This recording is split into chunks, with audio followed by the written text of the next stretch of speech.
आखिरी सोते प्रोग्राम खबर ते नज़र दे विच आप सब दा निघा स्वागत है। प्रोग्राम लैके हाजिर हो चुके हैं जी आपां इस मौके खबर ते नज़र अपने नाल अज दे 22 मार्च दिन सोमवार के प्रोग्राम दे विच जुड़ चुके हैं मिंटू गुरसरिया जी। मिंटू जी जी आनूं स्वागत है, सत श्री अकाल। शुक्रिया जी सारिਆਂ ਨੂੰ सत श्री अकाल जी। ਸਾਡੇ ਅੱਜ ਦੇ ਪ੍ਰੋਗਰਾਮ ਖਬਰ ਤੇ ਨਜ਼ਰ ਉਸ ਨੂੰ ਸਪਾਂਸਰ ਕਰਦੇ ਨੇ ਖਾਲਸਾ ਇੰਸ਼ੋਰੈਂਸ ਏਜੰਸੀ ਵਾਲੇ, ਜਿਨ੍ਹਾਂ ਦੇ ਕੋਲੋਂ ਤੁਸੀਂ ਹਰ ਇੱਕ ਤਰੀਕੇ ਦੀ ਇੰਸ਼ੋਰੈਂਸ ਕਰਵਾ ਸਕਦੇ ਹੋ। ਇੰਸ਼ੋਰੈਂਸ ਬਾਰੇ ਪਤਾ ਕਰਨ ਲਈ ਕਾਲ ਕਰ ਸਕਦੇ ਹੋ ਨੰਬਰ 408 272 2500 4082722500 ਦੇ ਉੱਤੇ। ਇਸ ਦੇ ਨਾਲ Krishan Dhanota university Baljinder Singh Nijjar Woodland, Sucha Singh Jaskaran Singh Gurpartap Singh Fresno, Paramjit Kaur Rangi, Jarnail Singh Lynnwood Washington, Harjit Singh Surinder Kaur Aujla Daly City, GN tyre lube वाले, जिन्होंने कोलों तुसीं truck wash oil change air brake का काम करवा सकते हो। नवे पुराने टायर वाजिब कीमतों पर खरीद सकते हो। सेंटर ने मडेरा च लोकेशन ने कॉल ने मसोहता 209 270 0113। West coast truck driving school Fresno वाले, जोड़े कि तुहानूं ट्रक का लाइसेंस वधिया सिखलाई दे के घट समय के लैन सहायता करते हैं। Call Ajit Atwal 559 374 45 41। Gender mortgage और रियल एस्टेट वाले, घर खरीदण वेचण दी सेवावां दे नाल home loans, commercial loan, agriculture loans, refinance के लिए इन्हों कॉल करो। मोहन चीमा होना दे नाल संपर्क करो 5599052575 के उत्ते। इन्होंने सारे का बहुत बहुत धन्यवाद। जेकर तुसीं या कोई होर कारोबार इस प्रोग्राम को स्पॉन्सर करना चाहते हो, संपर्क कर सकते हो नंबर 408 722 76 98 के उत्ते। मिंटू जी गलबात का सिलसिला शुरू करते जाइए। उत्तराखंड के CM के बेवकूफाना बयान देने का सिलसिला जारी। देखो फिर ये किहड़ा टैक्स देना इन्होंने, जिन्हें मर्जी बेवकूफाना बयान दे जाना, अहमकाना बयान दे जान। जो बंदा अहमक होवे, मूर्ख होवे, तो फिर की कहोगे तुसीं। वैसे अगे ना जिवें वो त्रिपुरा वाला सीगा विपलव देव, तुहानूं याद होना है जी, वो जदों चीफ मिनिस्टर बनया सीगा तो उन्हें भी रिकॉर्ड तोड़ लानता खादियां सीगियां। कदे कोई वाहियात बयान, कदे कोई वाहियात बयान। फिर अंत दे विच उहनूं दिल्ली बुलाया गया। दिल्ली बुला के उहनूं स्पैशल ट्रीटमेंट दिता गया नरेंद्र मोदी वालों। तुहानूं पता ही है ट्रीटमेंट किस तरह का होगा, झटका दिंदे आ ये। तो फिर उस तो बाद उहदी जुबान नूं लगाम पई सी, नहीं तो वो दबी कम आउंदा सी। कदे कहंदा सीगा कि बतकां तो ऑक्सीजन, कदे कुछ, कदे इंजीनियरां वाले मामले च, कदे किसी मामले च, कदे किसी मामले दे विच दबी तुरिया आउंदा सीगा कम। तो उस तो बाद हुण वारी आ गई इस मुख मंत्री की। वो जिवें पंजाबी च आंदे हुंदे आ ना कि नवा नवा मुसलमान बनिया अल्लाह अल्लाह ज्यादा फूकदा। तो उस तरह इन्हें भी आउंदिया बयानां की झड़ी ला दी। सब तो पहला तो तुसीं देखिया होना रिपट जीन्स वाला मसला, वो बहुत फटकारां खादियां। बंदा कि वो जो है अमिताभ बच्चन, उहदी दोती ने भी कहा, उन्हें आख्या लीड़े बदलने की जरूरत नहीं है, तुहाडे वर्गियां नूं मानसिकता बदलने की जरूरत है। देखो एक जवाक उठ के हाँ गल कवे किसी मुख्यमंत्री के पल्ले की रह जाता है। बहुत ज्यादा उस मामले दे विच इहदी आलोचना हुई ते चलो माफी मंग के ते खड़ा छड़ा गया। आखे जी मैं तो जीन के मुद्दे ते गल कहंदा ही, मेरा की कसूर है, मैं तो पिंडां दा रहण वाला। ते बंदा पूछे पिंडां दा जिहड़ा कोई रहण वाला है उहनूं की तहजीब नहीं हुंदी? मैनूं दसो, पिंडां वाले तुसीं भी ते पिंडां वाले ही आ, असीं भी ते पिंडां वाले आ, की तहजीब नहीं हुंदी, लियाकत नहीं हुंदी? तेरे वांगू वाहियात थोड़ी बोली जाते पिंडां वाले। खैर उस तो बाद फिर इन्हें आख दिता थोड़े दिन पहला कि लोग ना सस्ता राशन लैन लई 20-20 ते न्याणे जम दिंदे ने। हुण तुसीं आप समझते हो कि जदों ये इस तरह न्याणिਆਂ दा जिक्र करते हैं ना, आपदे वल ते नहीं झाकदे, पर एक खास भाईचारे नूं निशाने ते रखते हैं। चाहे वो बहु विआह वाला मामला होवे, चाहे वो बच्चों वाला मामला होवे, टारगेट किया जाता है। उस तो बाद हुणे ने एक नवा चंद चाड़ मारिया, कहंदा कि 200 साल असीं अमरीकियां दे गुलाम रहे हैं। हद हो गई है, 200 साल अमरीका दे गुलाम रहे हैं। हुण मैं कहना कि एक साधारण 5वीं ग्रेड वाला बच्चा, मेरे ख्याल दे नाल 5 पढ़िया व्यक्ति भी ये गल कर सकता है कि असीं किन्हां दे गुलाम रहे हैं। और अमेरिका खुद तुहानूं पता ही है कि किस तरह एक बस्तीवादी निज़ाम नूं उखाड़ के अमरीका बनिया सीगा। और सब नूं हिस्टरी का पता, तो पता नहीं किहड़े दौर च तुरिया फिरदा। लोग कहंदे कि अमरीका अगे ते राज नहीं सी करदा, उदों ते राज जिहड़े सीगे ब्रिटिशर्स करदे सी, और हुण तकरीबन अद्धा राज करी जांदे आ। ਆਜ਼ਾਦੀ ਤੋਂ ਬਾਅਦ। ਸੋ ਇਹੋ ਜਿਹੀਆਂ ਗੱਲਾਂ ਕੀਤੀਆਂ ਨੇ ਕਿ ਮੁੜ ਕੇ ਅੱਜ ਰਿਪੋਰਟ ਆ ਗਈ, ਕਹਿੰਦੇ ਕਿ ਕਰੋਨਾ ਪੋਜ਼ਿਟਿਵ ਹੋ ਗਿਆ। ਹੁਣ ਪਤਾ ਨਹੀਂ, ਮੈਂ ਜਿਵੇਂ ਤੁਹਾਨੂੰ ਕਿਹਾ ਕਿ ਸਪੈਸ਼ਲ ਟ੍ਰੀਟਮੈਂਟ ਦਿੱਤਾ ਜਾਂਦਾ ਇਹਨਾਂ ਵੱਲੋਂ, ਤਾਂ ਫਿਰ ਇਹ ਚੁੱਪ ਹੋ ਜਾਂਦੇ। ਬਿਪਲਬ ਦੇਵ ਜੀ ਨਹੀਂ ਬੋਲਿਆ ਉਸ ਤੋਂ ਬਾਅਦ। ਮੈਂ ਜਿਵੇਂ ਤੁਹਾਨੂੰ ਕਿਹਾ ਕਿ ਸਪੈਸ਼ਲ ਟ੍ਰੀਟਮੈਂਟ ਹੁੰਦਾ ਤੇ ਸ਼ਾਇਦ ਇਹਨਾਂ ਨੇ ਦਬਕਾ ਹੀ ਮਾਰਿਆ ਹੋਵੇ ਕਿ ਚੁੱਪ ਕਰ ਜਾਂਦੀ ਤਾਂ ਤੈਨੂੰ ਕਿਸੇ ਸਰਕਾਰੀ ਹਸਪਤਾਲ ਦੇ ਵਾਰਡ 'ਚ ਪਾ ਦਿਆਂਗੇ। ਤੇ ਮੁੜ ਕੇ ਆਪ ਹੀ ਟਵੀਟ ਕਰਕੇ ਕਹਿੰਦਾ ਲਓ ਜੀ ਮੈਨੂੰ ਤਾਂ ਕਰੋਨਾ ਹੋ ਗਿਆ, ਮੈਂ ਤਾਂ ਕਾਂਤਵਾਸ ਦੇ ਵਿੱਚ ਚਲਾ ਗਿਆ। ਤਾਂ ਹੁਣ ਸਮਝਿਆ ਜਾਂਦਾ ਕਿ 14-15 ਦਿਨ ਠੀਕ ਠਾਕ ਲੰਘ ਜਾਣਗੇ, ਪਰ ਬਹੁਤ ਬੇਇੱਜ਼ਤੀ ਕਰਾਈ ਆ। ਦੇਖੋ ਇੱਕ ਚੀਫ ਮਿਨਿਸਟਰ ਬਣਿਆ ਹੋਵੇ ਬੰਦਾ, ਉਹਨੂੰ ਇਹ ਨਹੀਂ ਪਤਾ ਕਿ ਸਾਡੇ ਤੇ ਰੂਲ ਕਿਨ ਕੀਤਾ ਆ। ਔਰ ਵੈਸੇ ਜੇ ਤੁਸੀਂ ਇਤਿਹਾਸਕ ਪਰਿਪੇਖ 'ਚ ਜਾਓ ਤਾਂ ਚੀਜ਼ਾਂ ਦਾ ਵੈਸੇ ਅੰਕਲਨ ਕਰਨਾ ਪੈਂਦਾ, ਮੁਲਾਂਕਣ ਕਰਨਾ ਪੈਂਦਾ, ਸਭ ਇਹ ਚੀਜ਼ਾਂ ਜਿਹੜੀਆਂ ਪੜ੍ਹਨੀਆਂ ਪੈਂਦੀਆਂ ਥੋੜ੍ਹੀਆਂ ਬਹੁਤੀਆਂ। ਤੇ ਪੜ੍ਹਾਈ ਦੇ ਨਾਲ ਤਾਂ ਤੁਹਾਨੂੰ ਪਤਾ ਹੀ ਇਹਨਾਂ ਦਾ ਕਿੰਨਾ ਕੁ ਵੈਰ ਆ। ਸੋ ਕਹਿਣ ਦਾ ਮਤਲਬ ਕਿ ਅਮਰੀਕਾ ਤੇ ਉਸ ਟਾਈਮ ਜੇ ਆਪਾਂ ਦੇਖੀਏ ਤਾਂ ਆਜ਼ਾਦੀ ਤੋਂ ਪਹਿਲਾਂ ਚਾਹੁੰਦਾ ਸੀਗਾ ਕਿ ਬ੍ਰਿਟੇਨ ਕਮਜ਼ੋਰ ਹੋਵੇ, ਔਰ ਉਹ ਜੇ ਕਮਜ਼ੋਰ ਹੁੰਦਾ ਸੀਗਾ ਕਿਸੇ ਤਰੀਕੇ ਦੇ ਨਾਲ ਤਾਂ ਉਹ ਇਹੀ ਸੀਗਾ ਕਿ ਇੰਡੀਆ ਤੋਂ ਬਹੁਤ ਜ਼ਿਆਦਾ ਉਹਨਾਂ ਨੂੰ ਮਿਲਟਰੀ ਇਮਦਾਦ ਮਿਲਦੀ ਸੀ। ਬਹੁਤ ਜਿੱਦਾਂ ਕਹਿ ਲਈਏ ਕਿ ਵੱਡੇ ਪੱਧਰ ਤੇ ਆਪਣੇ ਸਿੱਖ ਕਿੰਨੇ ਜੰਗਾਂ ਦੇ ਵਿੱਚ ਗਏ ਆ, ਯਾਨੀ ਬ੍ਰਿਟਿਸ਼ਰਸ ਵੱਲੋਂ। ਤਾਂ ਅਮਰੀਕਾ ਤਾਂ ਚਾਹੁੰਦਾ ਸੀਗਾ ਕਿ ਸਾਡੀ ਸੁਪਰ ਪਾਵਰ ਵਾਲੀ ਜਿਹੜੀ ਚਾਹਨਾ ਦੀ ਪੂਰੀ ਹੋਏਗੀ ਜੇ ਕਮਜ਼ੋਰ ਹੋਣਗੇ। ਤਾਂ ਉਹ ਇਤਿਹਾਸ ਦੇ ਵਿੱਚ ਜਾਣ ਤੇ ਠੀਕ ਆ ਤੇ ਫੇਰ ਹੀ ਗੱਲ ਬਣੂਗੀ ਨਾ। ਪਰ ਇਹਨਾਂ ਦਾ ਤਾਂ ਕੰਮ ਹੈ ਕਿ ਇਤਿਹਾਸ ਨੂੰ ਵਿਗਾੜਨਾ। ਸੋ ਇਤਿਹਾਸ ਨੂੰ ਕੀ ਵਿਗਾੜਨਾ, ਇੱਕ ਵਾਰੀ ਤੇ ਇਹ ਕਹਿ ਲਈਏ ਕਿ ਪੂਰਾ ਬੇਵਕੂਫਾਨਾ ਬਿਆਨਾਂ ਦਾ ਜਿਵੇਂ ਤੁਸੀਂ ਸਿਲਸਿਲਾ ਕਹਿ ਨਾ ਕਿ ਤੇਜ਼ ਕਰਕੇ ਛੱਡੋ ਕਿ ਭੁਚਾਲ ਲੈ ਆਉਂਦਾ। ਪਰ ਕੀ ਕਹੀਏ, ਇਹਨਾਂ ਤੇ ਬਹੁਤਾ ਟਾਈਮ ਨਹੀਂ ਜ਼ਾਇਆ ਕਰਨਾ ਚਾਹੀਦਾ। ਸਾਡੇ ਬਜ਼ੁਰਗਾਂ ਨੇ ਇੱਕੋ ਗੱਲ ਸਮਝਾਈ ਆ ਕਿ ਮੂਰਖਾਂ ਦੇ ਕਿਹੜਾ ਸਿੰਘ ਹੁੰਦੇ ਆ, ਇਹਨਾਂ ਦੇ ਕਿਹੜਾ ਵੱਖਰੇ ਪਿੰਡ ਹੁੰਦੇ ਆ, ਇੱਥੇ ਵਿੱਚ ਵਿਚਾਲੇ ਹੀ ਵੱਜਦੇ ਫਿਰਦੇ ਆ। ਜੀ ਜੀ ਜੀ। ਅਗਲੀ ਕਾਂਗਰਸ ਨੇ ਸਟਾਰ ਪ੍ਰਚਾਰਕਾਂ ਦੀ ਸੂਚੀ ਕਰਤੀ ਜੀ ਜਾਰੀ, ਕਿਹਦਾ ਨੰਬਰ ਲੱਗਾ ਜੀ ਵਿੱਚ? ਹਾਂਜੀ ਦੇਖੋ, ਇਹਨਾਂ ਨੇ ਸਟਾਰ ਪ੍ਰਚਾਰਕਾਂ ਦੀ ਸੂਚੀ ਜਾਰੀ ਕਰ ਦਿੱਤੀ ਆ। ਹੁਣ ਵੇਖੋ ਇਹ ਜਿਹੜੇ ਸਟਾਰ ਪ੍ਰਚਾਰਕ ਆ ਉਹ ਤਿਆਰ ਹੋਣਗੇ ਮਤਲਬ ਕਿ ਉਹਨਾਂ ਨੇ ਤਿਆਰੀ ਵੱਟਣੀ ਹੋਊਗੇ। ਜਿੱਦਾਂ ਇਹਦੇ ਵਿੱਚ ਨਵਜੋਤ ਸਿੰਘ ਸਿੱਧੂ ਦਾ ਵੀ ਨਾਂ ਆ, ਨਵਜੋਤ ਸਿੰਘ ਸਿੱਧੂ ਦੀ ਵੀ ਗੱਲ ਬਣ ਗਈ ਆ। ਵੈਸੇ ਜੇ ਦੇਖੋਗੇ ਤਾਂ 30 ਨੇ ਇਹ ਜਿਹੜੇ ਸਟਾਰ ਕੰਪੇਨਰ ਹੈ ਵੈਸਟ ਬੰਗਾਲ ਵਾਸਤੇ। ਤਾਂ ਇਹਨਾਂ ਦੀ ਸੂਚੀ ਜਿਹੜੀ ਜਾਰੀ ਕੀਤੀ ਉਹਦੇ ਵਿੱਚ ਸੋਨੀਆ ਗਾਂਧੀ ਹੈਗੇ ਆ, ਮਨਮੋਹਨ ਸਿੰਘ ਹੈਗੇ ਆ, ਰਾਹੁਲ ਗਾਂਧੀ, ਇਹ ਤਾਂ ਤਿੰਨ ਤੁਸੀਂ ਗਿਣ ਹੀ ਲਓ, ਪ੍ਰਿਯੰਕਾ ਗਾਂਧੀ ਚੌਥੇ ਨੰਬਰ ਤੇ, ਮਲਿਕਾਰਜੁਨ ਖੜਗੇ ਇਹ 5ਵੇਂ ਨੰਬਰ ਤੇ ਆ ਗਏ। ਬਾਕੀ ਅਸ਼ੋਕ ਗਹਿਲੋਤ ਆ ਗਿਆ, ਕੈਪਟਨ ਅਮਰਿੰਦਰ ਸਿੰਘ ਆ ਗਿਆ, ਭੁਪੇਸ਼ ਬਘੇਲ ਆ ਗਿਆ, ਹੋਰ ਵੀ ਕਈ ਆ, ਮੈਂ ਸਾਰੇ ਨਾਮ ਨਹੀਂ ਲੈਂਦਾ, ਮੇਨ ਪੜ੍ਹ ਦਿੰਦਾ ਵਾ। ਰਣਦੀਪ ਸਿੰਘ ਸੁਰਜੇਵਾਲਾ, ਇਸ ਤੋਂ ਇਲਾਵਾ ਜੇ ਤੁਸੀਂ ਵੇਖੋਗੇ ਤਾਂ ਨਵਜੋਤ ਸਿੰਘ ਸਿੱਧੂ ਤੋਂ ਇਲਾਵਾ ਕ੍ਰਿਕਟਰ ਮੁਹੰਮਦ ਅਜ਼ਹਰੁਦੀਨ ਆ ਗਿਆ। ਇਸ ਤੋਂ ਇਲਾਵਾ ਜੇ ਅੱਗੇ ਚੱਲੀਏ ਵੱਡਾ ਨਾਮ ਇਹਦੇ ਵਿੱਚ ਦੇਖਣਾ ਹੋਵੇ ਤਾਂ ਉਹ ਹੈ ਜੈਵੀਰ ਸ਼ੇਰਗਿੱਲ, ਤੇ ਬਾਕੀ ਦੂਸਰੇ ਵੀ ਹੈਗੇ ਆ। ਇਹਨਾਂ ਦੇ ਮੁੱਖ ਤੌਰ ਤੇ ਇਹੀ ਟੀਮ ਆ। ਜੇ ਆਪਾਂ ਦੇਖੀਏ ਤਾਂ ਸਟਾਰ ਕੰਪੇਨਰ ਜਿਹੜੇ ਆ ਉਹ ਸਿੱਧੂ, ਅਜ਼ਹਰੁਦੀਨ ਜਾਂ ਸੋਨੀਆ ਗਾਂਧੀ, ਮਨਮੋਹਨ ਸਿੰਘ, ਰਾਹੁਲ ਗਾਂਧੀ, ਪ੍ਰਿਯੰਕਾ ਗਾਂਧੀ, ਮਲਿਕਾਰਜੁਨ ਖੜਗੇ, ਇਹ ਸਾਰੇ ਰਹਿਣਗੇ। ਔਰ ਸਭ ਤੋਂ ਵੱਡੀ ਗੱਲ ਤੇ ਜਿਹੜੀ ਮੈਂ ਗੱਲ ਕਰਨ ਵਾਲਾ ਸੀਗਾ, ਪਹਿਲੀ ਗੱਲ ਤੇ ਆ ਕਿ ਕਾਂਗਰਸ ਦੇਖੋ ਕੀ ਕਰਦੀ ਪਈ ਆ। ਇਹਨਾਂ ਦਾ ਵੀ ਨਾ ਜਿਵੇਂ ਉਹ ਕਹਿੰਦਾ ਸੀਗਾ ਨਾ, ਉਹ ਇੱਕ ਸਰਸੇ ਵਾਲਾ ਫਿਲਮ ਦੇ ਵਿੱਚ ਸਿਸਟਮ ਹਿੱਲ ਗਿਆ, ਮੇਰਾ ਸਿਸਟਮ ਹਿੱਲ ਗਿਆ, ਇਸ ਤਰ੍ਹਾਂ ਦਾ ਗਾਣਾ ਗਾਇਆ ਕਰਦਾ ਸੀ। ਵੈਸਟ ਐਂਟਰਟੇਨਮੈਂਟ ਚੰਗਾ ਕੀਤਾ ਉਹਨੇ ਵੀ ਆ ਇਹਦੇ ਬਿਆਨਾਂ ਵਾਂਗੂ ਨਾ ਭੁਚਾਲ ਹੀ ਲਿਆਂਦਾ ਇੰਟਰਟੇਨਮੈਂਟ ਦਾ ਉਸ ਟਾਈਮ। ਤਾਂ ਉਹ ਕਹਿੰਦਾ ਸੀ ਸਿਸਟਮ ਹਿੱਲ ਗਿਆ। ਇਹਨਾਂ ਦਾ ਵੀ ਸਿਸਟਮ ਹਿੱਲਿਆ ਲੱਗਦਾ ਮੈਨੂੰ। ਦੋ ਚੀਜ਼ਾਂ ਨੇ।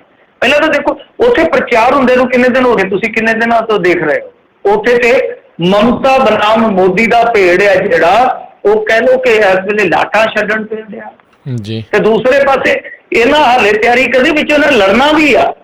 ਹੋ ਸਕਦਾ ਸਿੱਧੂ ਕਵੇ ਕਿ ਮੈਂ ਕੈਪਟਨ ਨਾਲ ਨਹੀਂ ਜਾਣਾ ਤੇ ਕੈਪਟਨ ਕਵੇ ਮੈਂ ਇਹਦੇ ਨਾਲ ਨਹੀਂ ਬਹਿ ਕੇ ਜਾਣਾ। ਦੋਵਾਂ ਦਾ ਮਾਮਲਾ ਥੋੜਾ ਵਿਗੜਿਆ ਪਿਆ ਨਾ। ਟਵੀਟ ਤੇ ਵੇਖੋ ਕੀ ਕਰਦਾ ਪਿਆ ਸਿੱਧੂ। ਕਦੇ ਕਹਿੰਦਾ ਕਿ ਤਿਨਕੇ ਤੋਂ ਹੌਲੀ ਰੂਹ ਤੇ ਰੂਹ ਤੋਂ ਹੌਲਾ ਜਿਹੜਾ ਮੰਗੇ। ਕਦੇ ਕਹਿੰਦਾ ਕਿ ਇੰਨਾ ਮਹਿੰਗਾ ਵੀ ਨਾ ਹੋ ਕਿ ਕੋਈ ਨੂਰ ਵਾਂਗੂ ਇਕੱਲੇ ਹੀ ਰਹਿਣਾ ਪਵੇ। ਇਹ ਕੀ ਕਰਦਾ ਫਿਰਦਾ ਸਭ ਨੂੰ ਪਤਾ ਹੀ ਆ। ਇਸ ਵੇਲੇ ਜਿਹੜੀ ਅੱਗੇ ਉਚਾਰ ਤੇ ਚਰਚਾ ਹੋਈ ਸੀ ਉਹ ਤੇ ਮੈਨੂੰ ਲੱਗਦਾ ਨਹੀਂ ਹੈ ਕਿ ਕੁਛ ਫਲਦਾਇਕ ਸਾਬਤ ਹੋਏਗੀ ਨਵਜੋਤ ਸਿੰਘ ਸਿੱਧੂ ਵਾਸਤੇ। ਤਾਂ ਹੁਣ ਇਹ ਪਤਾ ਨਹੀਂ ਹੈ ਕਿ ਇਕੱਠੇ ਤੁਰ ਪੈਣਗੇ। ਜਾਂ ਹਾਲੇ ਵੀ ਇਹ ਆਪਸ ਦੇ ਵਿੱਚ ਉਹ ਸੀੜੀ ਸਿਆਪਾ ਜਿਹੜਾ ਉਹ ਰੱਖਣਗੇ। ਦੂਜੀ ਚੀਜ਼ ਮੈਂ ਜਿਹੜੀ ਕਹਿ ਰਿਹਾ ਸੀ ਜੀ ਕਾਂਗਰਸ ਦਾ, ਕਿ ਸਿਸਟਮ ਕਿੱਦਾਂ ਹਿੱਲਿਆ ਪਿਆ, ਕਿ ਇੱਕ ਪਾਸੇ ਕੇਰਲ ਦੇ ਵਿੱਚ ਤਾਂ ਕਾਮਰੇਡਾਂ ਦੇ ਨਾਲ ਆਪਾਂ ਜੇ ਦੇਖਦੇ ਹਾਂ ਤਾਂ ਬਹੁਤ ਵੱਡੇ ਪੱਧਰ ਤੇ ਸਾਂਝ ਬਣ ਜਾਂਦੀ ਹੈ। ਜੇ ਆਪਾਂ ਨੈਸ਼ਨਲ ਲੈਵਲ ਤੇ ਦੇਖਦੇ ਹਾਂ ਉੱਥੇ ਵੀ ਇਹਨਾਂ ਦੀ ਕਾਮਰੇਡਾਂ ਦੇ ਨਾਲ ਸਾਂਝ ਆ। ਬੰਗਾਲ ਦੇ ਵਿੱਚ ਇਹ ਦੋਵੇਂ ਧਿਰਾਂ ਜਿਹੜੀਆਂ ਨੇ ਜੇ ਆਪਾਂ ਦੇਖੀਏ ਤਾਂ ਕੇਰਲ ਦੇ ਵਿੱਚ, ਇੱਥੇ ਮੇਰੇ ਖਿਆਲ ਦੇ ਨਾਲ ਹੁਣ ਉਲਟ ਆ, ਬੰਗਾਲ ਦੇ ਵਿੱਚ ਅਲਾਇੰਸ 'ਚ ਚੱਲ ਜਾਂਦੇ ਆ, ਨੈਸ਼ਨਲ ਲੈਵਲ ਤੇ ਵੀ ਅਲਾਇੰਸ 'ਚ ਚੱਲ ਜਾਂਦੇ ਆ। ਸੋ ਕਹਿਣ ਦਾ ਮਤਲਬ ਹੈ ਕਿ ਇੱਕ ਜਿਹਾ ਕਿਤੇ ਵੀ ਰੂਪ ਰੇਖਾ ਨਜ਼ਰ ਨਹੀਂ ਆਉਂਦੀ। ਜੇ ਭਾਰਤੀ ਜਨਤਾ ਪਾਰਟੀ ਨੂੰ ਇਸ ਵੇਲੇ ਰੋਕਣ ਲਈ ਕੋਈ ਰਣਨੀਤਿਕ ਪੈਂਤੜੇਬਾਜ਼ੀ ਵੇਖਣੀ ਹੋਵੇ ਇਹਨਾਂ ਦੀ ਕਾਂਗਰਸ ਵੱਲੋਂ, ਮਤਲਬ ਕਿ ਇੱਕ ਸਟੇਟ ਦੇ ਵਿੱਚ ਉਸੇ ਹੀ ਪਾਰਟੀ ਦੇ ਵਿਰੁੱਧ ਖੜਦੇ ਆ ਤੇ ਇੱਕ ਥਾਂ ਤੇ ਜਾ ਕੇ ਉਹਨਾਂ ਦੇ ਨਾਲ ਅਲਾਇੰਸ ਕਰ ਲੈਂਦੇ ਜਾਂ ਨੈਸ਼ਨਲ ਲੈਵਲ ਤੇ ਅਲਾਇੰਸ 'ਚ ਆ ਜਾਂਦੇ ਆ। ਹੁਣ ਬੰਗਾਲ ਦੇ ਵਿੱਚ ਵੀ ਇਹੋ ਹੀ ਸੀਗਾ ਕਿ ਜੇ ਭਾਰਤੀ ਜਨਤਾ ਪਾਰਟੀ ਨੂੰ ਹਰਾਉਣਾ ਹੈ ਤਾਂ ਇੱਕ ਗੱਠਜੋੜ ਕਰ ਲੈਂਦੇ। ਮਮਤਾ ਬੈਨਰਜੀ ਇਹਨਾਂ ਦੇ ਵਿੱਚੋਂ ਹੀ ਗਈ ਆ, ਮਮਤਾ ਬੈਨਰਜੀ ਇਹਨਾਂ ਦੇ ਵਿੱਚੋਂ ਗਈ ਆ, ਕਾਂਗਰਸ ਦੇ ਵਿੱਚੋਂ ਸ਼ਾਇਦ ਬਹੁਤ ਘੱਟ ਲੋਕਾਂ ਨੂੰ ਪਤਾ ਹੋਏਗਾ। ਮਮਤਾ ਬੈਨਰਜੀ ਤੇ ਕਾਲਜ ਟਾਈਮ ਕਾਂਗਰਸੀ ਸੀ, ਉਸ ਤੋਂ ਬਾਅਦ ਰਾਜੀਵ ਗਾਂਧੀ ਦੇ ਕਾਲ ਦੇ ਵਿੱਚ ਉਹ ਬਹੁਤ ਵੱਡੀ ਪੋਸਟ ਤੇ ਗਈ, ਸੈਕਟਰੀ ਸੀ ਮੇਰੇ ਖਿਆਲ ਦੇ ਨਾਲ ਸਟੇਟ ਦੀ। ਅੱਗੇ ਵੀ ਤੁਹਾਨੂੰ ਮੈਂ ਦੱਸਿਆ ਸੀਗਾ ਮੈਂਬਰ ਪਾਰਲੀਮੈਂਟ ਬਣੀ ਸੀ ਕਾਂਗਰਸ ਵੱਲੋਂ, ਬਾਅਦ ਦੇ ਵਿੱਚ ਇਹਨਾਂ ਚੋਂ ਨਿਕਲੀ ਆ। ਤਾਂ ਜਦੋਂ ਤੁਸੀਂ ਕੌਮੀ ਪੱਧਰ ਤੇ ਗੱਠਜੋੜ ਕਰਦੇ ਉੱਥੇ ਵੀ ਕਰ ਲੈਂਦੇ, ਕੀ ਹੁੰਦਾ ਸੀਗਾ? ਉਹਦੇ ਨਾਲ ਕੀ ਹੈ ਕਿ ਮੈਚ ਇੱਕ ਤਰਫਾ ਹੋ ਜਾਂਦਾ। ਤਾਂ ਇਹ ਮੈਨੂੰ ਸਮਝ ਨਹੀਂ ਲੱਗੀ ਕਿ ਇੱਕ ਸਟੇਟ ਦੇ ਵਿੱਚ ਕਾਮਰੇਡਾਂ ਦੇ ਨਾਲ ਖੜ ਜਾਂਦੇ ਆ, ਦੂਜੇ ਦੇ ਵਿੱਚ ਉਹਨਾਂ ਦੇ ਨਾਲ ਲੜਨ ਲੱਗ ਪੈਂਦੇ ਆ। ਇਹ ਇੱਕ ਥਾਂ ਤੇ ਨੈਸ਼ਨਲ ਲੈਵਲ ਤੇ ਆ ਕੇ ਬਾਹਾਂ 'ਚ ਬਾਹਾਂ ਪਾ ਲੈਂਦੇ ਆ ਕਿ ਅਸੀਂ ਵਿਰੋਧੀ ਧਿਰ ਇੱਕ ਆ। ਉੱਥੇ ਬੰਗਾਲ ਦੇ ਵਿੱਚ ਜਾ ਕੇ ਵਿਰੋਧੀ ਧਿਰ ਆਪਸ ਦੇ ਵਿੱਚ ਹੀ ਲੜੀ ਜਾਂਦੀ। ਸੋ ਕੁਝ ਵੀ ਸਮਝ ਨਹੀਂ ਹੈ ਮੈਨੂੰ, ਤਾਂ ਕੁਝ ਵੀ ਸਮਝ ਨਹੀਂ ਪੈਂਦੀ ਕਿ ਕਿਸ ਤਰ੍ਹਾਂ ਦੀ ਰਣਨੀਤੀ ਲੈ ਕੇ ਕਾਂਗਰਸ ਅੱਗੇ ਜਾ ਰਹੀ ਹੈ, ਕਿ ਆਪਣਾ ਕੁਨਬਾ ਵਧਾਉਣਾ ਹੈ, ਆਪਣੀ ਰਾਜਨੀਤੀ ਚਮਕਾਉਣੀ ਆ, ਜਾਂ ਜਿਹੜਾ ਇੱਕ ਸੂਤਰੀ ਏਜੰਡਾ ਰੱਖਣਾ ਕਿ ਅਸੀਂ ਭਾਰਤੀ ਜਨਤਾ ਪਾਰਟੀ ਨੂੰ ਰੋਕਣਾ ਹਾਲ ਦੀ ਘੜੀ, ਜੋ ਕਿ ਜ਼ਰੂਰੀ ਆ। ਸੱਤਾ ਤੋਂ ਜ਼ਰੂਰੀ ਇਸ ਵੇਲੇ ਕਾਂਗਰਸ ਨੂੰ ਇਹੀ ਹੈ ਕਿ ਭਾਰਤੀ ਜਨਤਾ ਪਾਰਟੀ ਨੂੰ ਕਮਜ਼ੋਰ ਕਿਸ ਤਰ੍ਹਾਂ ਕੀਤਾ ਜਾਵੇ, ਝਟਕਾ ਕਿਸ ਤਰ੍ਹਾਂ ਦਿੱਤਾ ਜਾਵੇ। ਬਹਰਹਾਲ ਦੇਖ ਰਹੇ ਹਾਂ ਕਿ ਸਟਾਰ ਪ੍ਰਚਾਰਕ ਜਾ ਕੇ ਉੱਥੇ ਕੀ ਲੱਲਰ ਲਾਉਂਦੇ ਆ, ਪਰ ਮੇਰੇ ਖਿਆਲ ਦੇ ਨਾਲ ਬਹੁਤ ਲੇਟ ਆ। ਮੇਰਾ ਨੁਕਤਾ ਨੰਬਰ 1 ਇਹੀ ਹੈ ਕਿ ਤੁਸੀਂ ਆਪ ਹੀ ਅੰਦਾਜ਼ਾ ਲਾ ਲਓ ਕਿ ਉੱਥੇ ਕਿੰਨੀਆਂ ਰੈਲੀਆਂ ਨਰਿੰਦਰ ਮੋਦੀ ਕਰ ਚੁੱਕੇ ਆ, ਕਿੰਨੀਆਂ ਰੈਲੀਆਂ ਇਹਨਾਂ ਨੇ ਅਮਿਤ ਸ਼ਾਹ ਉਹਨਾਂ ਨੇ ਤੇ ਵੇਖ ਲਓ ਆਪ ਤੇ ਇਹਨਾਂ ਦੇ ਰਿਕਾਰਡ ਟੁੱਟ ਗਏ 40-45 ਸਾਲ ਬੇਰੁਜ਼ਗਾਰੀ ਦਰ ਦੇ ਮਾਮਲੇ ਦੇ ਵਿੱਚ, ਤੇ ਉੱਥੇ ਜਾ ਕੇ ਕਹਿੰਦੇ ਕਿ ਆਪਾਂ ਘਰ ਘਰ ਨੌਕਰੀ ਦੇਵਾਂਗੇ। ਕਾਪੀ ਕੀਤੀ ਇਹਨਾਂ ਨੇ ਕੈਪਟਨ ਅਮਰਿੰਦਰ ਸਿੰਘ ਦੀ, ਕੇਸ ਕਰ ਸਕਦੇ ਹੋ ਜਾ ਕੇ ਕਿ ਘਰ ਘਰ ਨੌਕਰੀ ਤਾਂ ਅਸੀਂ ਵਾਅਦਾ ਕੀਤਾ ਸੀ, ਅਸੀਂ ਝੂਠ ਮਾਰਿਆ ਸੀਗਾ, ਇਹ ਤੁਸੀਂ ਕਾਪੀ ਕਾਹਤੋਂ ਕਰ ਲਿਆ। ਯਾਨੀ ਨੈਸ਼ਨਲ ਲੈਵਲ ਤੇ ਜੇ ਤੁਸੀਂ ਦੇਖੋਗੇ ਤਾਂ ਬੇਰੁਜ਼ਗਾਰੀ ਦਰ ਦੇ ਅੰਕੜੇ ਲਗਾ ਲਏ ਸਰਕਾਰ ਨੇ, ਇੰਨੀ ਜ਼ਿਆਦਾ ਇਸ ਟਾਈਮ ਬੇਰੁਜ਼ਗਾਰੀ ਆ, ਆਲਮੋਸਟ 10%।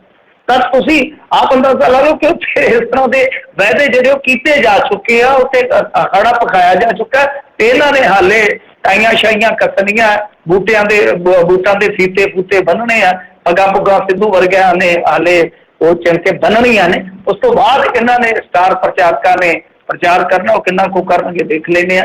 ਸਟਾਰ ਵਾਂਗੂ ਚਮਕਦੇ ਆ ਜਾਂ ਸਟਾਰ ਵਾਂਗੂ ਟੁੱਟਦੇ ਆ, ਦੇਖੋ ਕੀ ਬਣਦਾ। ਜੀ ਜੀ ਜੀ ਬਿਲਕੁਲ। ਅਗਲੀ ਗੱਲ ਕਰ ਲਈਏ, 23 ਮਾਰਚ ਦੇ ਦਿਨ ਨੂੰ ਲੈ ਕੇ ਸਾਰੇ ਜਣੇ ਕਾਲੇ ਰਹਿੰਦੇ ਵੀ ਕੁਛ ਨਾ ਕੁਛ ਕੀਤਾ ਜਾਵੇ। ਹੁਣ ਖਟਕੜ ਕਲਾਂ ਦੇ ਵਿੱਚ ਰੈਲੀ ਦੇ ਨੂੰ ਲੈ ਕੇ ਕਿਸਾਨ ਤੇ ਸਰਕਾਰ ਆਮੋ ਸਾਹਮਣੇ। ਹਾਂਜੀ ਦੇਖੋ, ਨਹੀਂ ਇਹ ਨਾ ਕੁਛ ਕਹਿ ਲਈਏ ਕਿ ਸਿੰਗਰ ਨੇ ਜਿਹੜੇ ਬੱਬੂ ਮਾਨ ਹੋਇਆ, ਇਸ ਤੋਂ ਇਲਾਵਾ ਅਮਿਤੋਜ ਮਾਨ, ਇਹ ਫਿਲਮੀ ਦੁਨੀਆ ਤੋਂ ਨੇ, ਅਮਿਤੋਜ ਮਾਨ ਬਹੁਤ ਵਧੀਆ ਡਾਇਰੈਕਟਰ ਨੇ, ਰਾਈਟਰ ਵੀ ਨੇ। ਤਾਂ ਇਹਨਾਂ ਨੇ ਤਹਈਆ ਕੀਤਾ ਵਾ ਕਿ ਨੌਜਵਾਨਾਂ ਨੂੰ ਇੱਕ ਸੁਰ ਕੀਤਾ ਜਾਵੇ, ਇੱਕ ਮਾਲਾ ਦੇ ਵਿੱਚ ਪਰੋਇਆ ਜਾਵੇ। ਸੋ ਇਸ ਕਰਕੇ ਇਹਨਾਂ ਨੇ ਪ੍ਰੋਗਰਾਮ ਦਿੱਤਾ ਹੋਇਆ ਉੱਥੇ, ਮਤਲਬ ਕਿ ਖਟਕੜ ਕਲਾਂ ਦੇ ਵਿੱਚ ਕੱਲ ਨੂੰ। ਪਰ ਉਹ ਜੇ ਆਪਾਂ ਦੇਖੀਏ ਤਾਂ ਇਸ ਵੇਲੇ ਇੱਕ ਤਰ੍ਹਾਂ ਨਾਲ ਕਹਿ ਲਓ ਕਿ ਆਮੋ ਸਾਹਮਣੇ ਹੀ ਆ, ਦੋਨੇ ਤਰ੍ਹਾਂ ਹਾਜ਼ਰ ਇਹੋ ਜਿਹੇ ਨਜ਼ਰ ਆਉਂਦਾ ਆ। ਕਿਉਂਕਿ ਜੇ ਆਪਾਂ ਦੇਖਦੇ ਹਾਂ ਕਿ ਇਸ ਤਰ੍ਹਾਂ ਦੇ ਜਿਹੜੇ ਸਿੰਗਰ ਲੰਮੇ ਸਮੇਂ ਤੋਂ ਇਸ ਸੰਘਰਸ਼ ਦੇ ਵਿੱਚ ਕੰਮ ਕਰਦੇ ਪਏ ਆ, ਹੁਣ ਇਹ ਨਵੀਂ ਜ਼ਿੰਮੇਵਾਰੀ ਬੱਬੂ ਮਾਨ ਹੋਰਾਂ ਨੇ ਉੱਠੀ ਆ ਕਿ ਇਸ ਪਾਸੇ ਤੁਰਿਆ ਜਾਵੇ। ਤਾਂ ਕਮਰ ਗਰੇਵਾਲ, ਹਰਫ ਚੀਮਾ, ਇੱਕੋ ਯਸ਼ ਬਾਜਵਾ ਕਿ ਜਸ ਬਾਜਵਾ, ਇਹ ਸਾਰੇ ਉਸੇ ਖਟਕੜ ਕਲਾਂ ਪਹੁੰਚਣੇ ਸੀਗੇ ਕੱਲ ਨੂੰ। ਤਾਂ ਹੁੰਦਾ ਕੀ ਆ ਕਿ ਜਿਹੜੀ ਉੱਥੇ ਡਿਪਟੀ ਕਮਿਸ਼ਨਰ ਆ ਡਾਕਟਰ ਸ਼ੇਨਾ ਅਗਰਵਾਲ ਆ, ਉਹਨਾਂ ਨੇ ਕਿਹਾ ਕਿ ਦੇਖੋ ਕਰੋਨਾ ਦੀਆਂ ਪਾਬੰਦੀਆਂ ਦੇ ਕਾਰਨ 23 ਮਾਰਚ ਨੂੰ ਖਟਕੜ ਕਲਾਂ 'ਚ ਕੋਈ ਸਟੇਜ ਨਹੀਂ ਲੱਗੇਗੀ। नहीं लगेगी तो मतलब नहीं लगेगी। हाँ, उन्होंने ये कहा कि जो कैबिनेट मिनिस्टर है सिर्फ वही आउणगे, सुंदर श्याम अरोड़ा, ਤੇ ਉਹ ਸ਼ਹੀਦ ਭਗਤ ਸਿੰਘ ਦੇ ਬੁੱਤ ਅੱਗੇ ਸ਼ਰਧਾਂਜਲੀ ਭੇਟ ਕਰਨਗੇ ਤੇ ਉਸ ਤੋਂ ਇਲਾਵਾ ਕੋਈ ਪ੍ਰੋਗਰਾਮ ਉੱਥੇ ਨਾ ਕਰਨ ਦੀ ਇਜਾਜ਼ਤ ਦਿੱਤੀ ਜਾਊਗੀ ਤੇ ਨਾ ਹੋਣ ਦਿੱਤਾ ਜਾਊਗਾ। ਤਾਂ ਦੂਸਰੇ ਪਾਸੇ ਜਿਹੜੇ ਕੱਲ ਇਸ ਪ੍ਰੋਗਰਾਮ ਦਾ ਆਯੋਜਨ ਕਰ ਰਹੇ ਆ ਉਹਨਾਂ ਦੇ ਵਿੱਚ ਸੰਯੁਕਤ ਕਿਸਾਨ ਮੋਰਚਾ ਦੇ ਆਗੂ ਸੁਰਿੰਦਰ ਸਿੰਘ ਬੈਂਸ ਪ੍ਰਮੁੱਖ ਨੇ, ਰਣਜੀਤ ਸਿੰਘ ਰਟੈਂਡਾ ਉਹ ਵੀ ਸ਼ਾਮਲ ਨੇ ਇਸ ਧੜੇ ਦੇ ਵਿੱਚ, ਜੋ ਕਿ ਉੱਥੇ ਇੱਕ ਕਾਨਫਰੰਸ ਜਿਹੜਾ ਆ ਆਯੋਜਿਤ ਕਰਨਾ ਚਾਹੁੰਦੇ ਆ। ਤਾਂ ਉਹਨਾਂ ਨੇ ਕਿਹਾ ਕਿ ਹਰ ਹਾਲਤ ਦੇ ਵਿੱਚ ਕੱਲ ਨੂੰ ਕਾਨਫਰੰਸ ਜਿਹੜੀ ਆ ਹੋਏਗੀ ਤੇ ਜੇਕਰ ਉਹਨਾਂ ਨੂੰ ਰੋਕਿਆ ਗਿਆ ਤਾਂ ਸੂਬਾ ਸਰਕਾਰ ਖਿਲਾਫ ਸੰਘਰਸ਼ ਸ਼ੁਰੂ ਕਰ ਦਿੱਤਾ ਜਾਏਗਾ। ਤਾਂ ਮੇਰੇ ਖਿਆਲ ਦੇ ਨਾਲ ਸਖਤੀ ਤੇ ਨਹੀਂ ਕਰਨਗੇ। ਕਿਸਾਨ ਆਗੂ ਤੁਹਾਨੂੰ ਪਤਾ ਹੀ ਆ ਕਿ ਕੈਪਟਨ ਅਮਰਿੰਦਰ ਸਿੰਘ ਨੂੰ ਥੋੜਾ ਜਿਹਾ ਫ੍ਰੀ ਹੈਂਡ ਛੱਡਦੇ ਆ ਤੇ ਇਹਨਾਂ ਨੂੰ ਵੀ ਪਤਾ ਕਿ ਸਾਡਾ ਨੁਕਸਾਨ ਹੋਏਗਾ, ਕਿਉਂਕਿ ਕੈਪਟਨ ਅਮਰਿੰਦਰ ਸਿੰਘ ਦੀ ਸਰਕਾਰ ਲਗਾਤਾਰ ਮੁਸਲਸਲ ਇਹੋ ਗੱਲ ਆਉਂਦੀ ਹੈ ਨਾ ਕਿ ਅਸੀਂ ਕਿਸਾਨਾਂ ਦੇ ਨਾਲ ਖਲੋਤੇ ਹਾਂ, ਕਿਸਾਨ ਸਾਡੀ ਜਿੰਦ ਜਾਨ ਨੇ, ਸਾਡੀ ਸ਼ਾਨ ਬਾਨ ਨੇ। ਤੇ ਜੇ ਮੰਨ ਲਓ ਕੱਲ ਨੂੰ ਮਾਮਲੇ ਦਰਜ ਹੋ ਜਾਂਦੇ ਆ, ਵੈਸੇ ਤੇ ਦੇਖੋ ਕਰ ਸਕਦੇ ਆ, ਇਹਦੇ 'ਚ ਕੋਈ ਸ਼ੱਕ ਨਹੀਂ, ਕੋਈ ਦੋ ਰਾਏ ਨਹੀਂ ਹੈ, ਪਰ ਜੇ ਇੱਥੇ ਇਹਨਾਂ ਨੇ ਕੋਈ ਕਾਨਫਰੰਸ ਨਾ ਹੋਣ ਦਿੱਤੀ ਤੇ ਕਿਸਾਨਾਂ ਨੇ ਤਾਂ ਉੱਤੋਂ ਹੋਲੇ ਮਹੱਲੇ ਤੇ ਵੀ ਐਲਾਨੀ ਹੋਈ ਹੈ ਕਾਨਫਰੰਸ, ਫਿਰ ਉੱਥੇ ਵੀ ਰੌਲਾ ਪੈ ਜਾਊਗਾ। ਸੋ ਕਿਸਾਨ ਪਿੱਛੇ ਨਹੀਂ ਹਟਣਗੇ, ਪਿੱਛੇ ਸਰਕਾਰ ਹੀ ਹਟੇਗੀ। ਜਿਵੇਂ ਅੱਗੇ ਆਪਾਂ ਦੇਖਿਆ ਹੋਲੇ ਮਹੱਲੇ ਤੇ ਇਹਨਾਂ ਨੇ ਆਖਿਆ ਸੀਗਾ ਕਿ ਅਸੀਂ ਰਿਪੋਰਟ ਜਿਹੜੀ ਆ ਉਹ ਦੇਖ ਕੇ ਫਿਰ ਹੀ ਸੰਗਤ ਨੂੰ ਇਜਾਜ਼ਤ ਦੇਵਾਂਗੇ ਜਾਣ ਦੀ, ਤਾਂ ਬਾਅਦ ਦੇ ਵਿੱਚ ਉਸ ਬੀਬੀ ਨੇ ਆਖਿਆ ਨਹੀਂ, ਡੀਸੀ ਸਾਹਿਬਾ ਸੀਗੀ ਜਿਹੜੀ, ਉਹ ਨਹੀਂ ਜੀ ਅਸੀਂ ਤੇ ਉਹ ਇੰਟਰਨੈਸ਼ਨਲ ਜਿਹੜੇ ਸ਼ਰਧਾਲੂ ਆਉਣੇ ਸੀਗੇ ਨਾ, ਕੌਮਾਂਤਰੀ ਪੱਧਰ ਦੇ ਜਿਹੜੇ ਸ਼ਰਧਾਲੂ ਆ, ਮਤਲਬ ਕਿ ਬਾਹਰੋਂ ਫੋਰਨਰ ਜਿਹੜੇ ਆਉਣੇ ਆ, ਉਹਨਾਂ ਬਾਰੇ ਕਿਹਾ ਸੀਗਾ ਕਿ ਰਿਪੋਰਟ ਵਿਖਾਉਣੀ ਜ਼ਰੂਰੀ। ਉਹ ਤੇ ਰਿਪੋਰਟ ਲੈ ਕੇ ਆਉਂਦੇ, ਦੱਸੋ ਕਿੰਨੀ ਬਚਕਾਨਾ ਗੱਲ ਆ। ਮੰਨ ਲਓ ਕੋਈ US ਦੇ ਵਿੱਚੋਂ ਆਏਗਾ, ਕੋਈ ਕੈਨੇਡਾ 'ਚੋਂ ਆਏਗਾ, ਤੇ ਉਹ ਤਾਂ ਰਿਪੋਰਟ ਆਟੋਮੈਟਿਕਲੀ ਕਰਾ ਕੇ ਉਹ ਭੇਜਦੇ ਨੇ, ਸਭ ਨੂੰ ਪਤਾ ਹੀ ਆ ਕਿ ਉਹ ਪ੍ਰੋਸੀਜਰ ਹੀ ਇਸ ਤਰ੍ਹਾਂ ਦਾ ਆ। ਅੱਜ ਕੱਲ੍ਹ ਤੇ ਲੋਕ ਇਹ ਉਮੀਦ ਲਾਈ ਬੈਠੇ ਕਿ ਆਉਣ ਵਾਲੇ ਸਮੇਂ ਦੇ ਵਿੱਚ ਸ਼ਾਇਦ ਪਾਸਪੋਰਟ ਤੇ ਵੀ ਮੋਹਰ ਪੱਕੀ ਇੱਦਾਂ ਦੀ ਲੱਗ ਜਾਇਆ ਕਰੇਗੀ ਜੇ ਵੈਕਸੀਨੇਸ਼ਨ ਵਗੈਰਾ ਸਾਰੇ ਪਾਸੇ ਹੋ ਜਾਂਦੀ ਹੈ। ਤਾਂ ਮੇਰੇ ਖਿਆਲ ਦੇ ਨਾਲ ਸਰਕਾਰ ਝੁਕੇਗੀ ਔਰ ਕਿਸਾਨ ਆਪਣਾ ਪ੍ਰੋਗਰਾਮ ਕਰੂਗੇ, ਪਰ ਇਹ ਦੇਖਣਾ ਹੋਏਗਾ ਕਿ ਇਕੱਠ ਕਿੰਨਾ ਕੁ ਹੁੰਦਾ, ਨੌਜਵਾਨ ਕਿੰਨੀ ਕੋਈ ਸ਼ਿਰਕਤ ਕਰਦੇ, ਉੱਥੋਂ ਕੀ ਮੈਸੇਜ ਦਿੱਤਾ ਜਾਂਦਾ ਆ, ਕੀ ਕੋਈ ਠੋਸ ਗੱਲ ਕੀਤੀ ਜਾਂਦੀ ਆ। ਵੈਸੇ ਮੈਂ ਤਾਂ ਹੱਕ ਦੇ ਵਿੱਚ ਆ ਕਿ ਗੱਲ ਕੋਈ ਉੱਥੇ ਠੋਸ ਕੀਤੀ ਜਾਣੀ ਚਾਹੀਦੀ ਆ। ਐਵੇਂ ਨਾਅਰੇ ਮਰਵਾਉਣ ਦਾ, ਐਵੇਂ ਲੋਕਾਂ ਨੂੰ ਉੱਥੇ ਗਰਮੀ 'ਚ ਬਿਠਾਉਣ ਦਾ ਕੋਈ ਫਾਇਦਾ ਨਹੀਂ, ਕੋਈ ਤੁੱਕ ਨਹੀਂ। ਜੇ ਕੋਈ ਕੰਮ ਦੀ ਗੱਲ ਨਹੀਂ ਕੀਤੀ ਜਾਣੀ ਚਾਹੀਦੀ ਤਾਂ ਗੱਲ ਜਿਹੜੀ ਆ ਉਹ ਕੰਮ ਦੀ ਹੋਵੇ, ਤਦ ਹੀ ਇਸ ਚੀਜ਼ ਦਾ ਫਾਇਦਾ ਆ।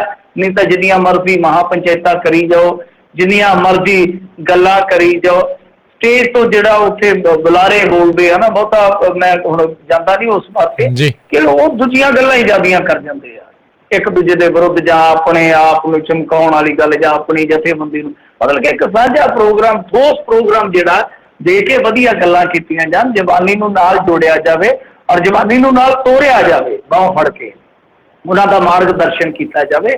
ਬਹੁਤ ਜ਼ਰੂਰੀ ਹੈ, ਕਿਉਂਕਿ ਲੜਾਈ ਲੰਮੀ ਚੱਲੇਗੀ ਔਰ ਲੰਮੀਆਂ ਲੜਾਈਆਂ ਦੇ ਵਿੱਚ ਹਮੇਸ਼ਾ ਜਵਾਨ ਹੀ ਜੂਝਦੇ ਆ। ਜੀ ਜੀ ਬਿਲਕੁਲ ਜੀ।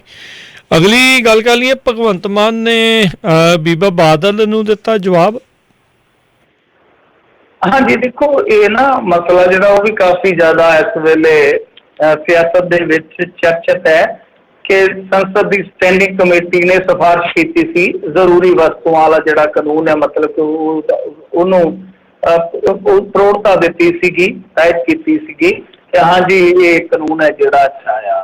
ਤਾਂ ਇਹਦੇ 'ਚ ਭਗਵੰਤ ਮਾਨ ਵੀ ਸ਼ਾਮਲ ਸੀਗਾ ਸਟੈਂਡਿੰਗ ਕਮੇਟੀ।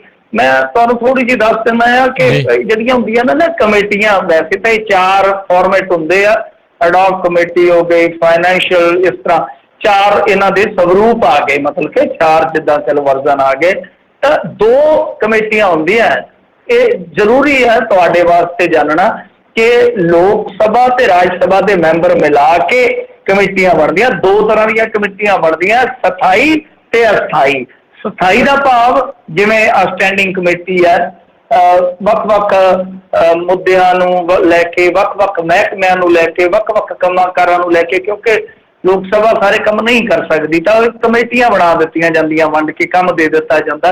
ਉਹ ਵੱਖ-ਵੱਖ ਮੁੱਦਿਆਂ ਤੇ ਕੰਮ ਕਰਦੀਆਂ, ਜਾਂ ਵੱਖ-ਵੱਖ ਮਸਲਾਤ ਜਿਹੜੇ ਹੁੰਦੇ ਆ, ਜਾਂ ਹੋਰ ਇਸ ਤਰ੍ਹਾਂ ਦੇ ਮੰਤਰਾਲਿਆਂ ਦੇ ਕੰਮ ਹੁੰਦੇ ਆ ਜਿਹੜੇ, ਉਹਨਾਂ ਨੂੰ ਵੇਖਦੇ ਵਾਚਦੇ ਆ, ਘੋਖਦੇ ਆ ਕੀ ਸਹੀ ਆ ਕੀ ਗਲਤ ਆ।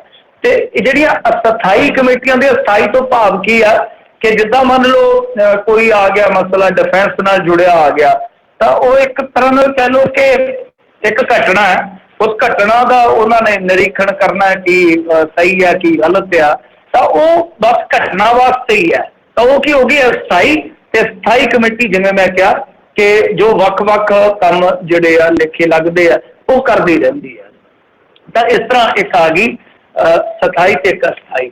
ਤਾਂ ਹੁਣ ਇਹਦੇ ਵਿੱਚ ਕੀ ਰੌਲਾ ਪਿਆ ਕਿ ਭਗਵੰਤ ਮਾਨ ਦਾ ਨਾਂ ਉਛਲ ਗਿਆ। ਵਿਰੋਧੀਆਂ ਨੇ ਆਖਿਆ ਕਿ ਇੱਕ ਪਾਸੇ ਤੇ ਵਿਰੋਧ ਕਰਦੇ ਤੇ ਦੂਜੇ ਪਾਸੇ ਦੇਖ ਲਓ ਕੀ ਕਰਤੂਤਾ ਕਰਦੇ, ਕਿ ਇਹਨਾਂ ਨੇ ਹਾਂ ਕੀਤੀ ਆ ਕਿ ਹਾਂ ਭਾਈ ਇਹ ਕਾਨੂੰਨ ਜਿਹੜੇ ਆ ਲਾਗੂ ਹੋ ਜਾਣੇ ਚਾਹੀਦੇ ਆ। ਹਾਲਾਂਕਿ ਭਗਵੰਤ ਮਾਨ ਤੁਹਾਨੂੰ ਯਾਦ ਹੋਣਾ ਲਾਈਵ ਹੋਏ ਸੀਗੇ ਜਦੋਂ ਇਹ ਬਿੱਲ ਸੰਸਦ ਦੇ ਵਿੱਚ ਆ ਰਹੇ ਸੀਗੇ, ਤੇ ਇਹਨਾਂ ਨੇ ਕਿਹਾ ਸੀਗਾ ਕਿ ਖੇਤੀ ਨਾਲ ਜੁੜੇ ਦੋ ਹੀ ਬਿੱਲ ਆ ਰਹੇ ਆ।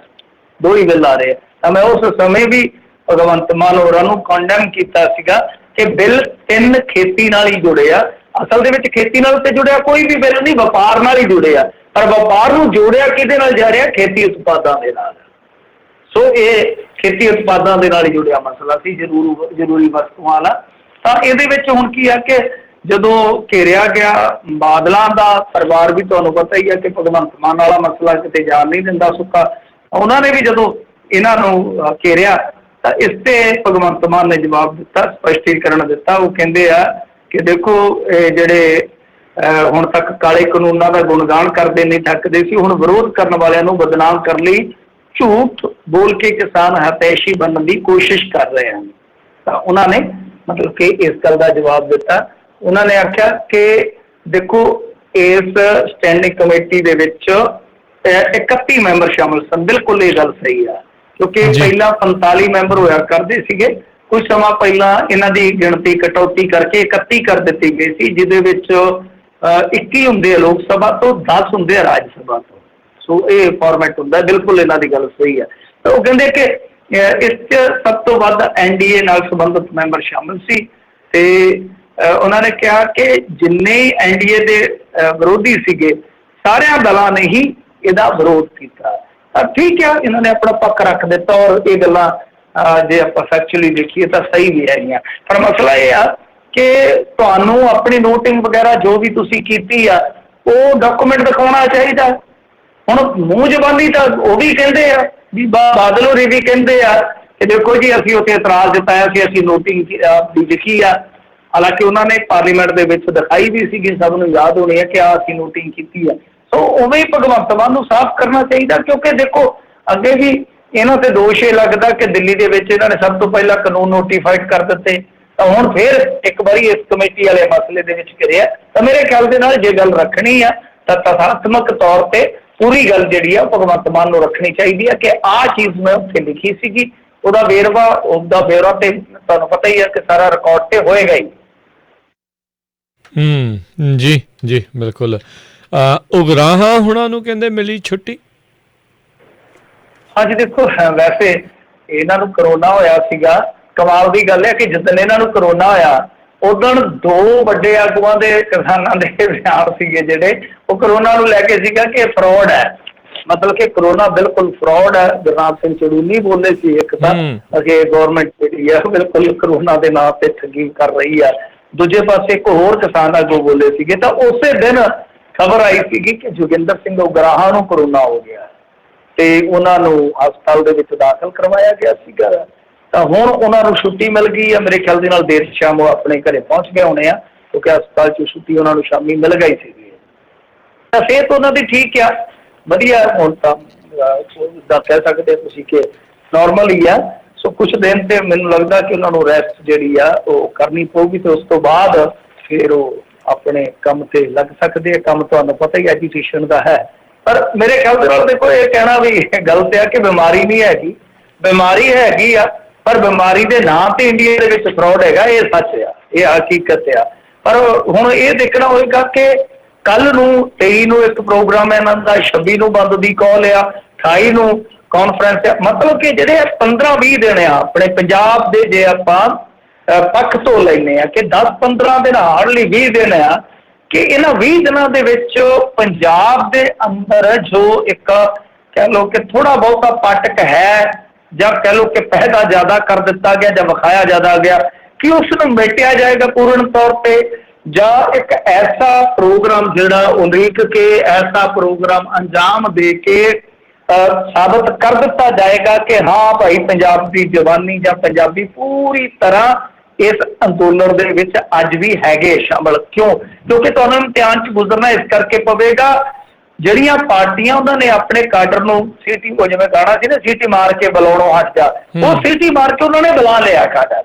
ਜਿਵੇਂ ਦੇਖੋ ਆਮ ਆਦਮੀ ਪਾਰਟੀ ਨੇ ਬਾਘੇ ਦੇ ਵਿੱਚ ਰੈਲੀ ਕੀਤੀ, ਬਾਘੇ ਪੁਰਾਣੇ ਦੇ ਵਿੱਚ, ਫਿਰ ਇਸ ਤੋਂ ਇਲਾਵਾ ਅਕਾਲੀ ਕਰਦੇ ਰਹੇ, ਉੱਤੇ ਪ੍ਰਧਾਨ ਨੂੰ ਥੋੜਾ ਕਰੋਨਾ ਦਾ ਚੱਕਰ ਪੈ ਗਿਆ ਤੇ ਤਾਂ ਕਰਕੇ ਟਲ ਗਿਆ ਕੰਮ, ਨਹੀਂ ਤਾਂ ਰੈਲੀਆਂ ਉਹਨਾਂ ਨੇ 117 ਹਲਕਿਆਂ 'ਚ ਕਰ ਦੇਣੀਆਂ ਸੀ। ਉਹ ਤੇ ਜਦੋਂ ਖੁਸ਼ ਹੋਣ ਤੇ ਕਹਿ ਦਿੰਦੇ ਮੰਗਲ 'ਚ ਵੀ ਕਰ ਦਿਆਂਗੇ, ਮੰਗਲ ਦੇ ਉੱਤੇ ਵੀ ਰੈਲੀ ਕਰ ਦਿਆਂਗੇ, ਇੰਨਾ ਜੋਸ਼ ਆ ਅਕਾਲੀਆਂ ਦੇ ਵਿੱਚ।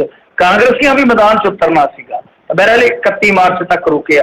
ਮੇਰੇ ਕਹਿਣ ਦਾ ਮਤਲਬ ਹੈ ਕਿ ਹੁਣ ਗਾਂ ਜਿਵੇਂ ਜਿਵੇਂ ਟਾਈਮ ਖਿਸਕੇਗਾ ਕਿ ਵਾਢੀ ਆ ਜਾਣੀ ਹੈ, ਵਾਢੀ ਤੋਂ ਬਾਅਦ ਵਾਣ ਵੂਣ ਤਿਆਰ ਕਰਨੇ ਹੁੰਦੇ ਝੋਨੇ ਵਾਲੇ, ਝੋਨੇ ਦੀ ਫੇਰ ਆਪਣੇ ਲਵਾਈ ਸ਼ੁਰੂ ਹੋ ਜਾਂਦੀ ਆ, ਤਾਂ ਲਗਭਗ ਆਪਣਾ ਜਿਹੜਾ ਇੱਕ ਤਰ੍ਹਾਂ ਨਾਲ ਮਸ਼ਰੂਫੀਅਤ ਵਾਲਾ ਸਮਾਂ ਆ ਉਹ ਜੁਲਾਈ ਅਗਸਤ ਤੱਕ ਚਲੇ ਜਾਂਦਾ ਆ। ਤਾਂ ਉਸ ਤੋਂ ਬਾਅਦ ਇੱਥੇ ਚੋਣ ਚੱਕਾ ਗਿਰ ਜਾਣਾ, ਤੇ ਜਿਹੜਾ ਹਾਲ ਆ ਸਾਡਾ, ਅਸੀਂ ਰੈਲੀਆਂ 'ਚ ਤੁਰੇ ਫਿਰਦੇ ਆ, ਜਿਸ ਤਰ੍ਹਾਂ ਇਕੱਠ ਭਰਵੇਂ ਹੋ ਰਹੇ ਆ, ਲੱਗਦਾ ਹੈ ਕਿ ਉਦੋਂ ਸਾਰੇ ਇੱਧਰ ਨੂੰ ਭੱਜ ਖਲੋਣਗੇ, ਸਾਰੇ ਨਹੀਂ ਤਾਂ ਘੱਟੋ ਘੱਟ ਅੱਧੇ ਟੱਬਰ ਦੇ ਜੀ ਤੇ ਸਾਡੇ ਉੱਧਰ ਨੂੰ ਜਾਣਗੇ, ਮਤਲਬ ਕਿ ਪੰਜਾਬ ਇੱਕ ਟੱਬਰ ਆ ਤਾਂ ਅੱਧੇ ਰੈਲੀਆਂ 'ਚ ਮਿਲਣਗੇ।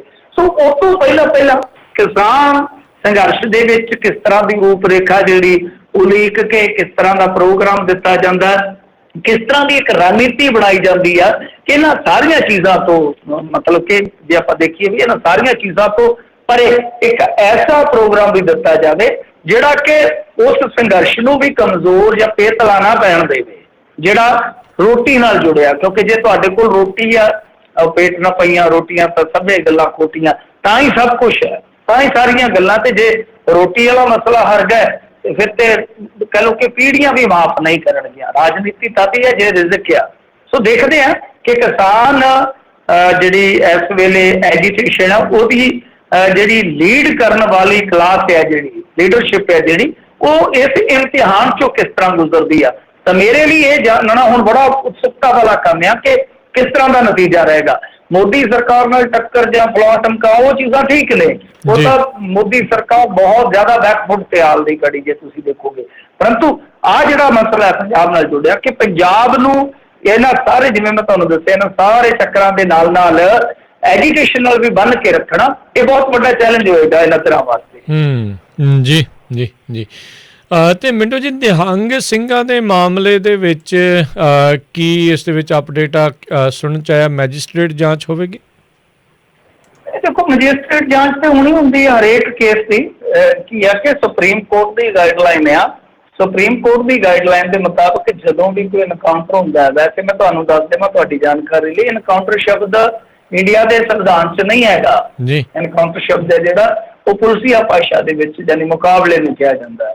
ਤਾਂ ਜਦੋਂ ਹੀ ਇਨਕਾਊਂਟਰ ਹੋਏਗਾ ਨਾਲ ਦੀ ਨਾਲ ਮੈਜਿਸਟ੍ਰੇਟੀ ਜਾਂਚ ਜਿਹੜੀ ਆ ਹੋਣੀ ਆ। ਮੈਜਿਸਟ੍ਰੇਟੀ ਜਾਂਚ ਦੇ ਵਿੱਚ ਕੀ ਨਿਕਲਣਾ ਉਹ ਆਪਾਂ ਨੂੰ ਵੀ ਪਤਾ ਹੀ ਹੈ, ਕਿਉਂਕਿ ਹਮੇਸ਼ਾ ਸਰਕਾਰ ਜਿਹੜੀ ਹੁੰਦੀ ਆ ਉਹਦੇ ਪੱਖ ਦੇ ਵਿੱਚ ਇੱਦਾਂ ਦੀਆਂ ਰਿਪੋਰਟਾਂ ਜਾਂਦੀਆਂ। ਬਾਕੀ ਕਾਫੀ ਜਿੱਦਾਂ ਕਹਿ ਲਓ ਕਿ ਸਪਸ਼ਟ ਆ, ਪੁਲਿਸ ਦੀ ਟੀਮ ਤੇ ਹਮਲਾ ਹੋਇਆ, ਗੁੱਟ-ਗੱਟ ਵੱਢੇ ਗਏ ਆ, ਆਪਣੇ ਆਪ ਤਾਂ ਕੋਈ ਗੁੱਟ ਨਹੀਂ ਨਾ ਵੱਢ ਸਕਦਾ ਆਪਣਾ। ਤਾਂ ਦੂਸਰੇ ਪਾਸੇ ਇਹ ਆ ਕਿ ਪੁਲਿਸ ਦੇ ਪ੍ਰੋਫੈਸ਼ਨਲਿਜ਼ਮ ਤੇ ਫਿਰ ਸਵਾਲ ਆ ਕਿ ਜਦ ਤੁਹਾਡੇ ਕੋਲ ਮੌਕਾ ਸੀਗਾ, ਮਤਲਬ ਕਿ ਇੱਕ ਵਾਰੀ ਹਮਲਾ ਕਰਕੇ ਜਦੋਂ ਭੱਜ ਵਗੇ ਆ, ਤੁਹਾਨੂੰ ਪਤਾ ਸੀਗਾ ਕਿ ਉਹਨਾਂ ਦੇ ਕੋਲ ਕਿਰਪਾਨਾਂ ਜਾਂ ਖੰਡੇ ਜੋ ਵੀ ਹੈ, ਤਾਂ ਉਸ ਹਿਸਾਬ ਕਿਤਾਬ ਦੇ ਨਾਲ ਉਹਨਾਂ ਨੂੰ ਟੈਕਲ ਕੀਤਾ ਜਾਂਦਾ ਕਿ ਜਿਉਂਦੇ ਫੜਿਆ ਜਾਂਦਾ ਉਹਨਾਂ ਨੂੰ, ਜੇ ਉਹਨਾਂ ਨੇ ਜੁਰਮ ਕੀਤਾ ਸੀਗਾ। ਵੈਸੇ ਤੇ ਇੱਕ ਜੁਰਮ ਹੋਰ ਦੱਸਿਆ ਜਾਂਦਾ ਕਿ ਬਾਬਾ ਸੰਤੋਖ ਸਿੰਘ ਮਹਾਂਕਾਲ ਜਿਹੜਾ ਸੀਗਾ ਡੇਰਾ ਮੁਖੀ ਉੱਥੋਂ ਦਾ, ਬਾਬਾ ਹਰਲਾਦਾ ਸਿੰਘ, ਬਾਬਾ ਪ੍ਰਲਾਦਾ ਸਿੰਘ ਦਾ ਇੱਕ ਡੇਰਾ ਗੁਰਦੁਆਰਾ ਨਗੀਨਾ ਘਾਟ ਦੇ ਬਿਲਕੁਲ ਪਿਛਲੇ ਪਾਸੇ ਨੰਦੇੜ ਸਾਹਿਬ ਦੇ ਵਿੱਚ, ਤੇ ਉਹਨੂੰ ਕਤਲ ਕਰਕੇ ਦੱਸਦੇ ਆ ਕਿ ਭੱਜੇ ਸੀ ਇਹ ਕਥੇ ਤੌਰ ਤੇ ਉਹ ਇਹਨਾਂ ਨੂੰ ਇੱਥੇ ਪਛਾਣ ਲਿਆ ਗਿਆ, ਮਤਲਬ ਕਿ ਉਹ ਜਿਹੜੇ ਉਹਨਾਂ ਦੇ ਉੱਥੋਂ ਦੇ ਸਾਥੀ ਸੀਗੇ ਉਹ ਵੀ ਕੁਛ ਇੱਥੇ ਆਏ ਹੋਏ ਸੀਗੇ ਸੁਰ ਸਿੰਘ ਦੇ ਵਿੱਚ। ਤੇ ਉਸ ਤੋਂ ਬਾਅਦ ਹੀ ਪੁਲਿਸ ਨੂੰ ਰਿਪੋਰਟ ਮਿਲੀ ਹੈ। ਤੇ ਮੇਰੇ ਕਹਿਣ ਦਾ ਮਤਲਬ ਹੈ ਕਿ ਜਦੋਂ ਤੁਹਾਨੂੰ ਸਾਰੀਆਂ ਪਰਿਸਥਿਤੀਆਂ ਪਤਾ ਲੱਗ ਗਈਆਂ ਸਨ ਤਾਂ ਕੋਸ਼ਿਸ਼ ਇਹੀ ਹੋਣੀ ਚਾਹੀਦੀ ਹੈ ਔਰ ਰਹਿਣੀ ਵੀ ਚਾਹੀਦੀ ਹੈ, ਚਾਹੇ ਕਿਸੇ ਨੇ ਜਿੱਦਾਂ ਮਰਜ਼ੀ ਕੋਈ ਜਰਾਇਮ ਕੀਤਾ, ਕ੍ਰਾਈਮ ਕੀਤਾ ਵਾ, ਕਿ ਉਹਨੂੰ ਜਿਉਂਦੇ ਨੂੰ ਫੜੋ, ਅਦਾਲਤ ਦੇ ਵਿੱਚ ਠੱਲੋ। ਸੋ ਪੁਲਿਸ ਦੇ ਪ੍ਰੋਫੈਸ਼ਨਲਿਜ਼ਮ ਤੇ ਹਮੇਸ਼ਾ ਇਨਕਾਊਂਟਰ ਦੇ ਮਾਮਲੇ 'ਚ ਸਵਾਲ ਉੱਠਣੇ ਕਿਉਂਕਿ ਇੰਡੀਆ 'ਚ ਬਹੁਤ ਸਾਰੇ ਫੇਕ ਇਨਕਾਊਂਟਰ ਸਾਬਤ ਹੋਏ ਆ। ਸੋ ਇਹ ਨਹੀਂ ਆਪਾਂ ਕਹਿ ਸਕਦੇ ਕਿ ਸਾਰੇ ਇਨਕਾਊਂਟਰ ਫੇਕ ਹੁੰਦੇ ਆ, ਪਰ ਰੌਲਾ ਇਹ ਹੈ ਕਿ ਬਹੁਤ ਸਾਰੇ ਫੇਕ ਸਾਬਤ ਹੋ ਚੁੱਕੇ ਆ। ਸੋ ਇਸ ਕਰਕੇ ਜਦੋਂ ਵੀ ਇਨਕਾਊਂਟਰ ਹੁੰਦਾ ਸਵਾਲ ਵੀ ਉੱਠਦੇ, ਔਰ ਇਸੇ ਕਰਕੇ ਸੁਪਰੀਮ ਕੋਰਟ ਨੇ ਬਕਾਇਦਾ ਗਾਈਡਲਾਈਨ ਜਾਰੀ ਕੀਤੀ ਆ ਕਿ ਜਿਵੇਂ ਹੀ ਮੁਕਾਬਲਾ ਕੋਈ ਹੁੰਦਾ ਨਾਲ ਦੀ ਨਾਲ ਤੁਹਾਨੂੰ ਮੈਜਿਸਟ੍ਰੇਟੀ ਜਾਂਚ ਕਰਵਾਉਣੀ ਪਏਗੀ। ਜੀ ਜੀ ਜੀ। ਤੇ ਮਿੰਟੂ ਜੀ ਬਹੁਤ ਬਹੁਤ ਤੁਹਾਡਾ ਧੰਨਵਾਦ, ਤੁਸੀਂ ਸਾਡੇ ਨਾਲ ਜੁੜੇ, ਇਹਨਾਂ ਖਬਰਾਂ ਬਾਰੇ ਜਾਣਕਾਰੀ ਦਿੱਤੀਆਂ। ਮਿਲਦੇ ਹਾਂ ਜੀ ਅਗਲੀ ਵਾਰ। ਧੰਨਵਾਦ, ਸਤਿ ਸ਼੍ਰੀ ਅਕਾਲ। ਸਤਿ ਸ਼੍ਰੀ ਅਕਾਲ। ਦੇਸ਼ ਸਰੋਤਿਓ, ਇੱਥੇ ਸਾਡਾ ਅੱਜ ਦਾ ਪ੍ਰੋਗਰਾਮ ਸਮਾਪਤ ਹੈ। ਮਿਲਦੇ ਹਾਂ ਅਗਲੀ ਵਾਰ। ਤੱਕ ਲਈ ਮੇਰੇ ਵੱਲੋਂ ਵੀ ਤੁਹਾਨੂੰ ਸਭ ਨੂੰ ਪਿਆਰ ਭਰੀ ਸਤਿ ਸ਼੍ਰੀ ਅਕਾਲ। ਸੁਣਦੇ ਰਹੋ ਪੰਜਾਬੀ ਰੇਡੀਓ USA।